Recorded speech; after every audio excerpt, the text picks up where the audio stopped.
아시겠습니까? 네, 안녕하세요. 영특영석입니다. 아차산 대만신 연화암 정경환님에 대한 소송 대리인 입장문입니다. 자, 여기 보면은 무시무시한 글들이 많습니다.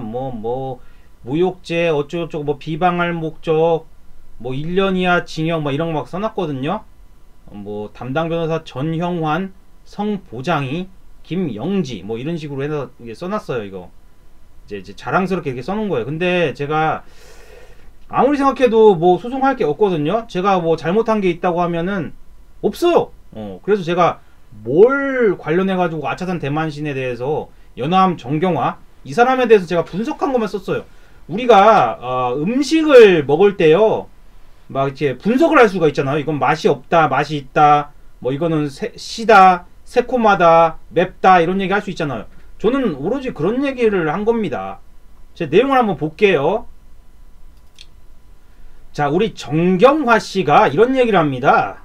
한국 최고의 만신이 알려주는 신의 비방법. 자, 여기서부터 좀 문제예요. 한국 최고의 만신. 그러면 다른 만신은 최고 아닙니까? 헤어진 연인이 100% 돌아오게 하는 재회 비방법. 그러면서 이런 얘기를 합니다. 연인의 바지를 거꾸로 뒤집습니다. 주방에 걸어두는 거예요. 떠나간 사람을 돌아오게 하는 비방법. 신의 비방술 뭐 이런 얘기를 합니다. 자, 근데 제가 볼 때는 100%는 없거든요. 그래서 투표를 해봐도 구라라고 하는 그 의견이 대부분입니다. 제가 이게 문제가 있다고 생각하는 부분은 뭐냐면 이런 식이면요. 자, 보세요. 이런 식이면 이 재회 컨설팅 업체가 필요가 없어요. 자, 보시면 이렇게 많잖아요. 뭐 독보적 1위 재회 상담, 아트아상, 뭐 10년간의 재회 후기, 재회 컨설팅 업체 6개 후기. 이제는 재회 컨설팅이 필요가 없는 거예요. 왜? 아차산 대만신 정경화처럼 그냥 바지를 거꾸로 뒤집어 가지고 주방에 걸어두기만 하면 되니까 이제는 재회 컨설팅 업체가 없다고, 필요가 없다고 저는 그렇게 생각이 드는 거죠.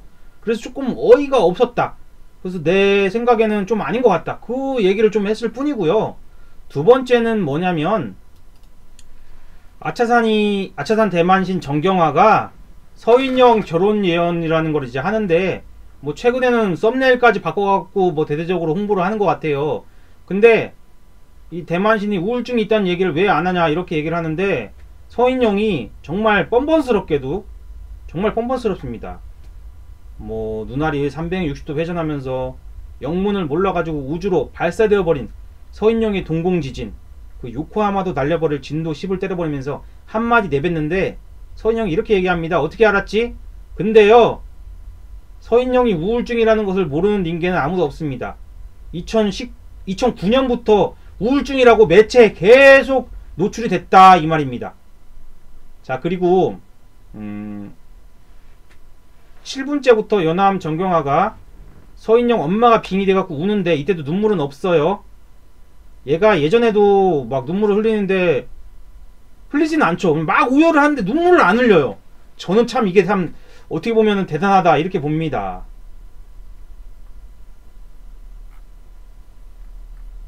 자, 보세요. 이건 뭐 별거 아니에요. 소식. 그래서 저는 저런 걸 보면요 정말 미쳐버리겠어요. 미쳐버리겠어. 줄까? 그렇게 좋아해 누나? 미치겠다. 그렇게 좋아해 누나? 미치겠다. 미치겠다. 이것처럼 저는 좀 미쳐버리고 싶은 그런 생각이 듭니다. 다 아는 거예요. 다 우울증 걸린 걸 누가 모르냐고요. 아시겠습니까? 뭐 이런 얘기 한 거. 뭐 그래가지고 이 무당이 저한테 뭐 이렇게 도발적으로 이런 댓글을 남깁니다. 인격 모독 허위사실 유포.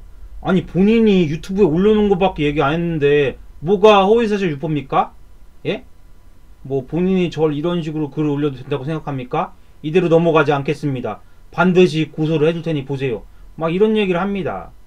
제가 이제 이런 걸 보면은 어떤 생각이 드냐면은 옛날에 테이람이 생각이 나요. 그 테이람에 대해서도 좀 이따 얘기를 할게요. 그리고 요거 보면은 영특영석의 무속일보인데 제가 이거는 좀 마이너한 거라 가지고 뭐 어떻게 보면 애들 장난하는 것 같잖아요. 그래서 밤도깨비 카페에는 제가 올려놓지 않았어요. 근데 보시고 싶으신 분은 여기 와서 보세요. 아차산 그 정경화 만신 대만신이 어떻게 광고를 하는 사람인지 보시면 될 것 같아요. 제가 올려놨으니까. 근데 광고가 아닐 수도 있는데요. 제가 볼 때는 광고 확률이 매우 높다. 예전에도 자기는 광고 안 했다고 저를 고소한 무당이 있는데 제가 그거 검찰에 송치시켜갖고 지금 넣어버렸습니다. 아시겠습니까? 제가 그런 사람이에요. 자, 그러면 테이람 얘기를 한번 해볼게요. 1년 5개월이 지난 무당화공 평택 테이람의 고소 자신감에 대한 결과입니다. 자, 테이람에 막 블라블라 얘기를 했어요. 2021년부터 막 얘기를 해요. 뭐 변호사님과 증거 확인 후. 근데 무능한 변호사 패소 꽃이다. 꽃입니다. 패소했어요. 두 번째, 뭐 아줌마 내가 누군지 아냐, 뭐 감히 내 앞에 뭐 이런 얘기도 하고, 몰라요. 나 이런 얘기 모르는데 어쨌든 간에 안 참아서 고소했으나 패소 꼬시비. 꼬셔요. 꼬셔.